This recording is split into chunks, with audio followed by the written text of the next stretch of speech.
What's up, party people? This is the Schmo. We're here at the UFC Apex for the ultimate media day for Power Slap. We have the inaugural title belt right behind us. We got the coaches, we got the fighters. We're going to chat with everybody. Let's do this. This is the Schmo with the pro and heavyweight slap fighter Ryan Phillips in the flesh, the UFC Apex. How we doing? We're doing good, baby. It's one thing to be the king of the kings, but it's another to be standing next to the king of media, the Schmo, baby. We appreciate that, man. Obviously, you trained out in strong style. We got Cleveland. We got the Midwest background, man. You're perfectly suited for this sport. 38 years young, heavyweight division. Why are you going to be holding that championship belt when it's all said and done? Because, Schmo, I'm the baddest motherfucker here, brother. Ain't no one hitting harder. Ain't no one taking harder hits. That belt is mine, and I can't wait to shine. You have to get in the mindset and flip that switch that you're about to get hit, and you're going to have to hit that person harder and hope that you knock them out. When did you realize that you yourself had the power in the slap? So at 19 years old, I had my first slap fight against a 300-pound, man, and that dude was a beast. I mean, but to be able to take, a big slap from a 300-pound man at 19 years old, I knew I had that dog in me. I think since I was a kid because I'm a sister of many of my brothers, and I always had to protect them, so I always used this skill in the school. And how old were you the first time you had to use this skill in the school? I think I was like 12, 13 or something. I always get issue with guys, They always like to tease me in the school. They always wanted challenging me, my strength and whatever. So I always had to teach them a lesson, and I used this skill. Last time the Schmo saw you was in Tampa Bay. We bought you a sandwich. Now you're here. You're snacking on a bagel with cream cheese. Yes, that's what we're doing today, I guess. You're in the middleweight division of this Power Slap. The Schmo remembers it was back there in Tampa Bay where you had the incident where you were threatened to be slapped by Nate Diaz. Did that influence you to get into this real slap business? No, it didn't influence me. It was just another opportunity. I'm an opportunist, so I'm going to take an opportunity I get that comes my way. Well, you've done MMA. What makes Power Slap the thing for you right now at this time of your life? Well, it's fresh, it's new. I'm innovating. My name is the Game Changer. I'm here to change the game. Is it extra exhilarating knocking somebody out with the open palm of the hand? Yeah, absolutely. Knocking someone out, putting out someone cold is a thrill all the time. With the open hand, it's kind of fun to watch. But you also know that it could be you on the other side of the stick, man. It could be you laying on the canvas if you're not careful. Definitely not me. Definitely not me. I got to keep a beautiful face, long term. So we're not going to sleep anytime soon. Of course, you're still going through puberty. You're still young. Not that young, not that young. The beard, is it an advantage for you when it comes to the slap competition? I don't think so. I know people do think so I've shaved it a few times, but I don't think it does.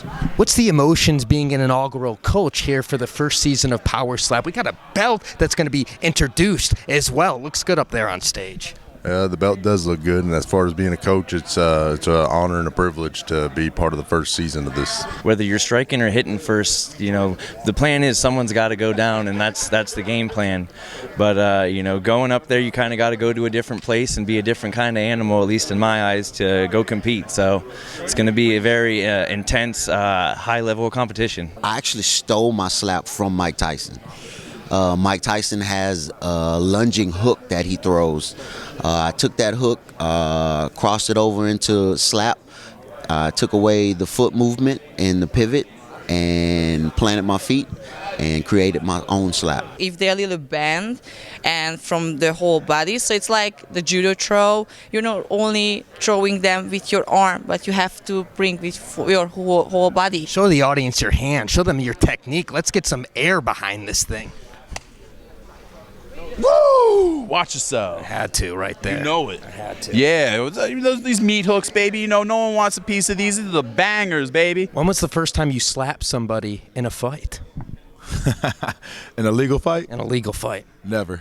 So this is the first time you're legally doing that? Yeah, this is the first time I'm legally going to smack somebody. Wow. The world's going to be shocked once again. We're out here breaking records and doing things that nobody else wants to do. A lot of people are sitting at home talking smack, and that's fine, but we're out here doing the damn thing. You can Monday morning quarterback all you want, but we're putting in work, working hard every day. I'm by far one of the youngest. I think there's one more gentleman that's about my age, but that's cool for me. A lot of youth, a lot of time for me in this sport.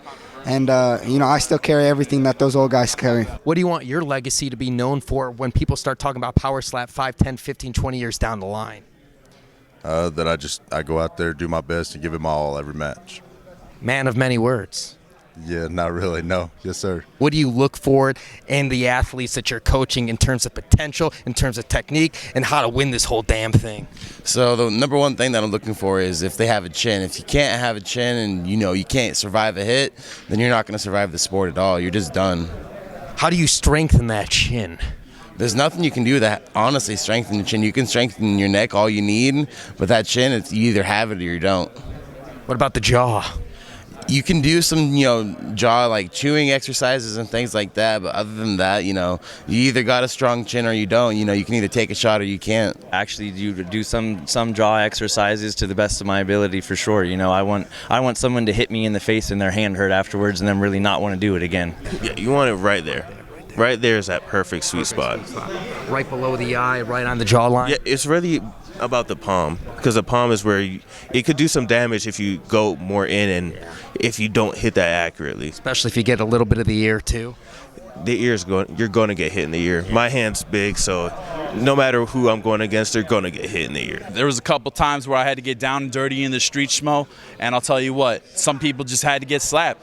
And when I slapped them, they slept, took a nap. So, hey, I knew it from the get-go. I know I'm the champ. I know I'm the one. And like I said before, I'm the baddest motherfucker here. Is there somebody that you want to slap in your career before it's all said and done here in the Power Slap? Oh, man, I want anybody I can get. I mean, I was talking, a little bit scared of Francis Ngannou earlier, but, I want to test my chin out with some of the smaller heavyweights first and then see, if I can go after the big dog. That's the dream fight. You and Francis Ngannou slapping each other. Yes, sir. That's most definitely the dream fight. You think he falls first? Hell no. Hell no. That dude's got a chin, but, we're going to have an epic battle no matter what. Was there a certain fighter that you want to call out in the future for you, Mr. Archer? Oh, yeah, Nate Diaz all day. I want to smack the shit out of his ass with that weak Stockton slap he has. When they see Jewel Scott, what can they anticipate? A monster. January 11th on TBS following AEW. It's going to be something else, definitely. So many knockouts for sure is going to happen. There's only one true king, and that's the King of Kings, baby. I'm coming to rule this town. The kingdom is mine. Everyone's living in it. The Schmo's with me. Hey, there ain't no stopping me, baby. Cleveland, Ohio, raise up, baby. Let's go. Pow! Well, there you have it, folks. It all goes down January 11th for the inaugural season of Power Slap. This is the Schmo outside the UFC Apex. Till next time. We're out.